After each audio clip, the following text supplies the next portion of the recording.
और आइए सीधे आपको हरियाणा के कुरुक्षेत्र लेकर चलते हैं, जहां पर मुख्यमंत्री नायब सिंह सैनी क्या कुछ कह रहे हैं, सीधे उनका रुख करवाते हैं। ये हरियाणा सरकार ने दिया है, मुझे ये खुशी है। भाइयों, किसी भी समाज का उत्थान करने के लिए उसको आधुनिक शिक्षा देना ये जरूरी है। और मुझे खुशी है कि हमने गरीब के लिए बच्चों की पढ़ाई का खर्च उठाना बहुत मुश्किल है, इसलिए पिछड़े वर्ग के समाज के ऐसे परिवार जिनकी इनकम 3 लाख रुपए तक की है, उन परिवारों को अगर देश में वो पढ़ाई करते हैं तो 15 लाख रुपए, और अगर विदेश में पढ़ते हैं तो 20 लाख रुपए 4% ब्याज पर देने का निर्णय ये हमारी सरकार ने किया है, ताकि बच्चे अपनी पढ़ाई को अच्छी तरह से कर सके। हमने हरियाणा के अंदर प्री मैट्रिक छात्रवृत्ति योजना के अंतर्गत अन्य पिछड़े वर्ग जिनकी पारिवारिक आय 2.5 लाख रुपए है, ऐसे हमारे बच्चे जो 9वीं और 10वीं क्लास में पढ़ते हैं उनको 4,000 रुपया वार्षिक शैक्षणिक भत्ता भी दिया जाता है। और इसी प्रकार देश के यशस्वी प्रधानमंत्री आदरणीय नरेंद्र मोदी जी ने PM यशस्वी योजना के अंतर्गत पिछड़े वर्ग जिनकी वार्षिक आय 2.5 लाख रुपए है, विद्यार्थियों को 5,000 रुपए से लेकर के 20,000 रुपए तक का शैक्षणिक भत्ता देने का, ट्यूशन फीस देने का काम ये हमारी सरकार कर रही है। और मुझे ये भी खुशी है कि हमने पिछले दिनों ये निर्णय किया था कि हमारी जो बेटियां हैं अगर वो उच्च शिक्षा भी लेंगी तो उसका सारा का सारा फीस का खर्चा हरियाणा सरकार देगी, माँ बाप के ऊपर कोई उसका असर नहीं पड़ेगा।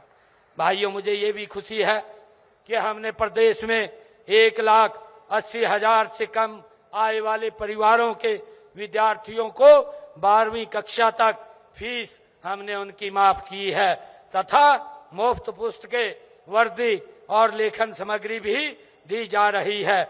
ऐसे परिवारों की बेटियों की हमने 12वीं तक तो सभी बच्चों की फीस को माफ किया है, और 12वीं से ऊपर बेटियों की फीस को भी माफ करने का काम ये हमारी सरकार ने किया है।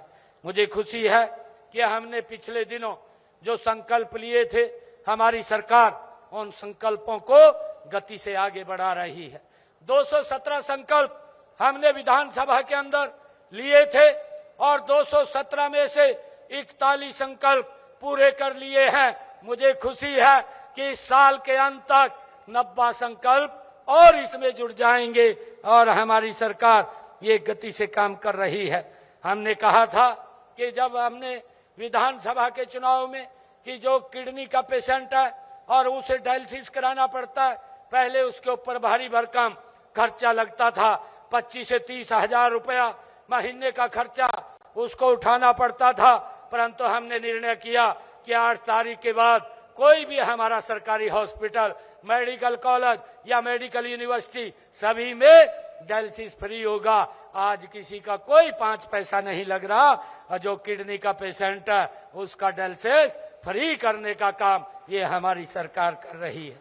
और मैंने ये भी कहा था कि हम अपनी माताओं को, बहनों को उनकी रसोई में 500 रुपए का गैस का सिलेंडर पहुंचाएंगे।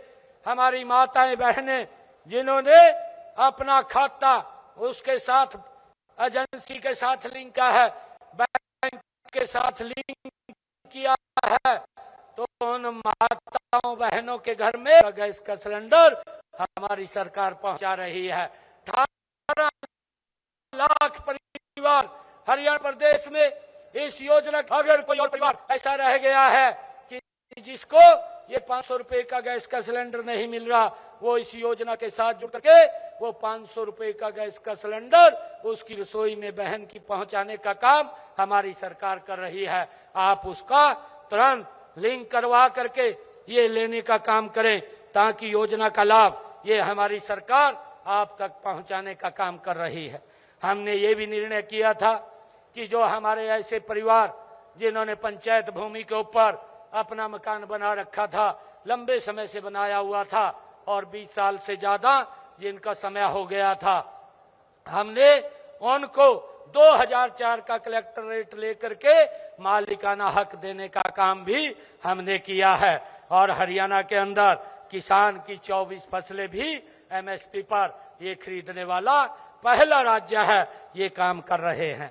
मुझे खुशी है कि आज विभिन्न प्रतियोगी और प्रवेश परीक्षाओं की तैयारी करने वाले उम्मीदवारों को हमारी सरकार, जो ओबीसी समाज के हैं, उनको मुफ्त में कोचिंग भी देने का काम हमारी सरकार कर रही है। आज जो कदम ये उठाया गया है वह आपके भविष्य की एक नींव है। मैं आप सभी से आग्रह करता हूं कि इस अवसर पर का हम पूरा लाभ उठाएं, अपनी कला को आधुनिकता से जोड़ें, नई तकनीकों को सीखें और अपने उत्पादों को और भी आकर्षक बनाएं। मुझे पूरा विश्वास है कि अपनी आपकी मेहनत और लगन से यह पहल एक बड़ी सफलता बनेगी। हम सब मिलकर एक ऐसा भारत बनाएंगे जहां हर हुनरमंद को सम्मान मिलेगा, हर कारीगर को अवसर मिलेगा, हर समाज को आगे बढ़ने का मौका मिलेगा। और मैं एक और अपील भी आप लोगों से करना चाहता हूं, क्योंकि 2 दिन के बाद हम स्वतंत्रता दिवस मना रहे हैं।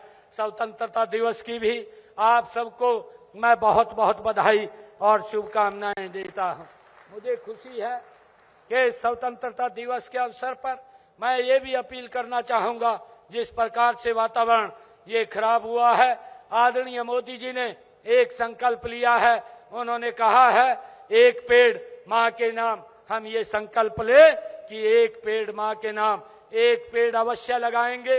अपने बुजुर्ग के जन्मदिन पे लगाएंगे, बच्चे के जन्मदिन पे लगाएंगे या विवाहिक वर्षगांठ के अवसर पर लगाएंगे। और पेड़ लगाएंगे नहीं, उसका संरक्षण भी करेंगे। मैं ऐसा आप लोगों से आग्रह भी करता हूं। और ये भी मैं संकल्प आज हम सब ने लेना चाहिए। आदरणीय प्रधानमंत्री जी ने जो स्वच्छता के लिए कहा है, वो स्वच्छता के अंदर भी हम सब अपना अपना योगदान दें। और मुझे खुशी है आदरणीय प्रधानमंत्री जी ने प्रधानमंत्री आवास योजना के तहत लगभग हरियाणा के अंदर पिछले 11 वर्षों में 1 लाख से ज्यादा घर बना करके चाबियां सौंपने का काम किया है। और आने वाले समय के अंदर हमारी सरकार इसके ऊपर और गति से काम कर रही है। जो लोग इसके अंदर अप्लाई करते हैं, जिनके पास रहने के लिए भूमि नहीं है, उनको 100 गज का प्लाट देने का काम हमारी सरकार कर रही है। और उनको भाइयों 100 गज का प्लाट तो दे रही है, परंतु प्रधानमंत्री आवास योजना के तहत मकान बना करके भी देने का काम हमारी सरकार कर रही है। आज मैं इस अवसर के ऊपर इन्हीं शुभकामनाओं के साथ एक बार फिर आप सभी को बहुत बहुत बधाई और शुभकामनाएं देता हूं। एक जोरदार जयकारे के साथ भारत माता के, भारत माता के, वंदे वंदे। दक्ष प्रजापति महाराज के, बोलो दक्ष प्रजापति महाराज के। बहुत बहुत धन्यवाद। जय हिंद, जय भारत, जय भारत।